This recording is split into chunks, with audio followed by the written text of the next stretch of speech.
That will be an interesting day.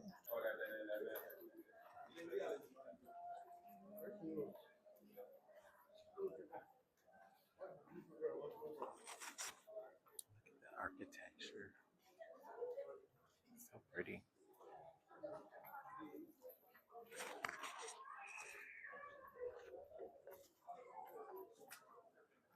Oh, this view.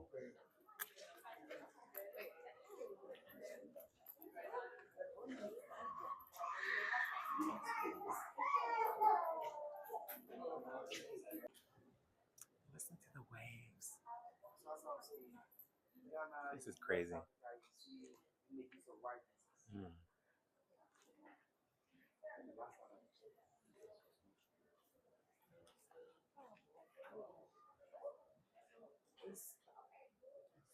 As you can see, we're about to go into the dungeon.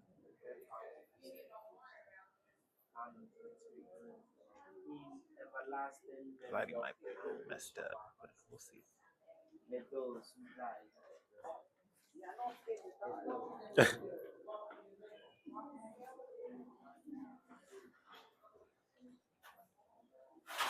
Just don't fall. Oh, okay.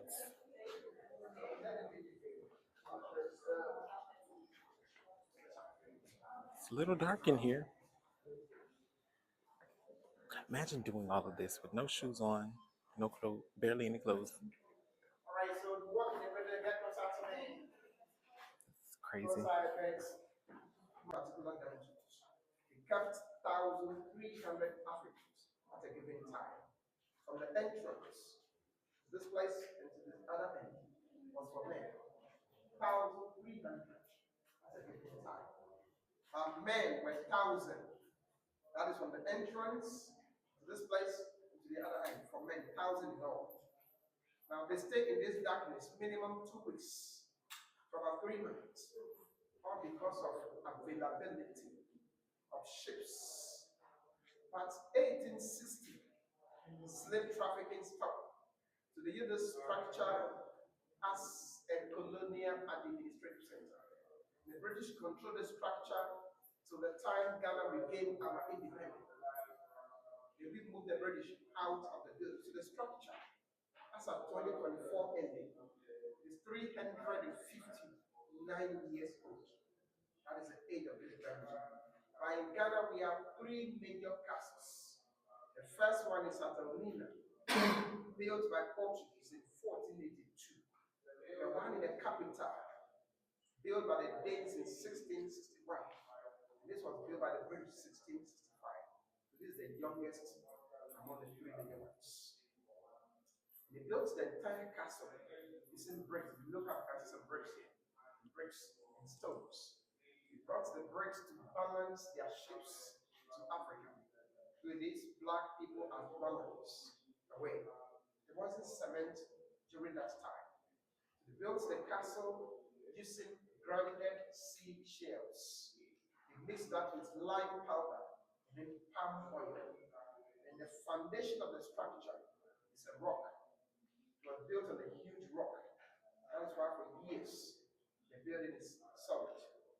So if you look at the arrangement of the dungeons, this one was designed for 200. 200 were here. 200 here. 200 times 5,000. There was no light. So this one in particular, this hole was the only window for those that they kept in this particular area. 200 people. So some of the Africans became blind. Some of them were blind. Let's move this way. We'll come back here very soon. Aquaba. So this is B-roll of the slave castle that I got. You see here, there's the female slave dungeon. Also, this is the courtyard with a view of the ocean. Just being at the slave castle was monumental. The energy, the history, the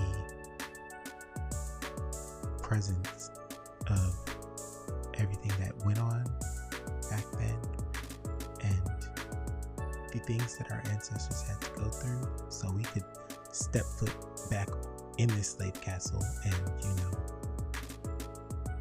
kind of take in some of what they experienced, not completely, because their experience was a lot more hostile and barbaric.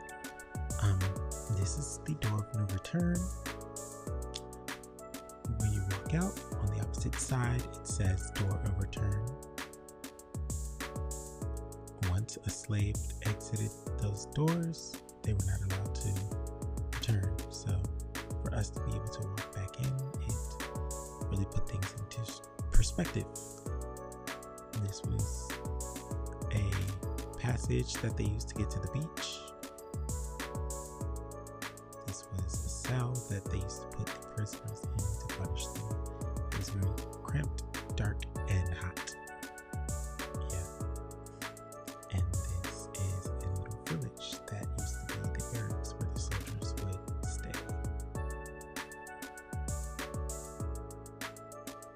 These are the captain's quarters. There was a living room, and a bedroom, and a kitchen.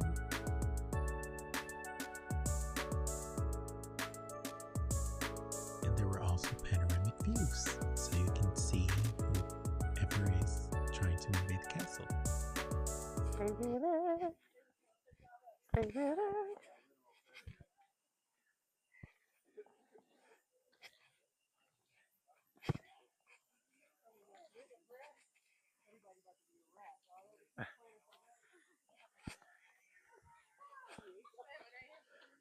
Take your time, no rush.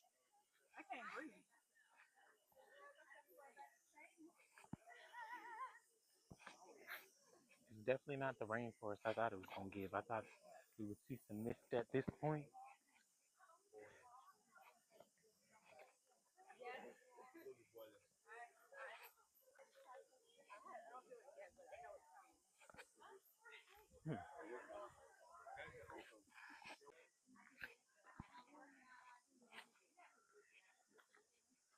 I don't know how y'all got me out in nature today.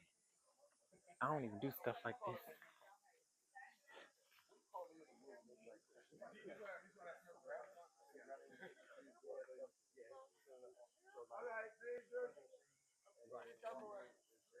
This is not my judge. Y'all, we finally made it to the top. They got us out here walking, and they got snakes and monitors and poisonous stuff and venomous stuff and all kind of child. They said they're nocturnal, but it just might be my one day I see something that I'm not supposed to see. And I hope that day is not today.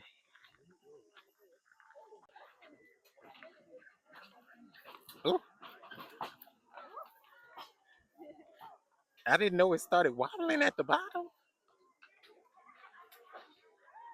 I don't want to lose my phone there.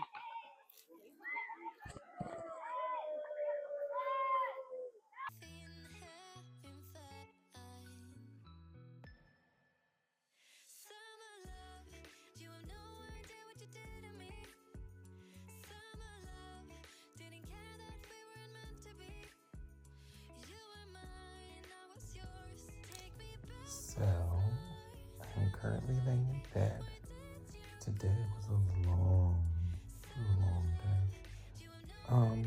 We went to Cape Coast, the slave castle. It's very, very popular. The Obamas went there back in like 2008, I want to say, 2009, somewhere around there. Several people have gone there, but to actually be there, to feel the energy, to really, put yourself in that mind frame of what it was like to go through that torture and that whole process of breaking human beings down so they would be able to fit through a door and get on a ship to a foreign land that they had never been to before, and they had no intentions of bringing them back to their homeland. Like it was a moment, and I would recommend anyone, if they ever come to Ghana, to go to the Slave Castle. I'm always getting interrupted, but I have pizza, so there's that. But yeah, I would definitely recommend anyone who comes to visit Ghana to go to Cape Coast and the Slave Castle. It is a good, 2.5, 3 hour drive from Accra, which is the capital, but it is well worth it. I would recommend going early in the morning so you can, take your time, walk through, see everything, take everything in, and leaving by like 12 at the latest, because once it hits nighttime, there's like so many security checkpoints on the way back to the capital city, and it took us like 5 hours to get back. Like, no joke, 5 hours, the longest drive I've ever experienced, all because of security checkpoints. But back at the hotel, and I just took a shower, and I'm gonna call it a night. We're gonna be up early tomorrow again, probably like around 5:30, 6, because we have to be leaving at 7 a.m. We're doing Ada, the museum, and we're doing water sports and horseback riding. It's gonna be a pretty chill day, so hopefully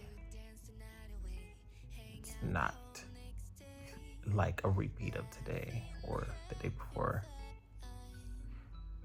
These past couple of days have been like draining. Worthwhile experiences. I won't complain. Worthwhile experiences, because this is my first time in Ghana, and it's been great. There's been a lot of good moments, positive moments, but yeah, hopefully tomorrow will be relaxing, because all this getting up early in the morning and getting on the bus and riding for hours and hours, it's draining. But please remember to like, subscribe, and comment on what you would like to see in the future for any vlogs. I will try my best to read them as quickly as possible and to respond back to them as well. But until next time, this is Real Wayne. I'm gonna eat this pizza, and I'm signing off. Bye.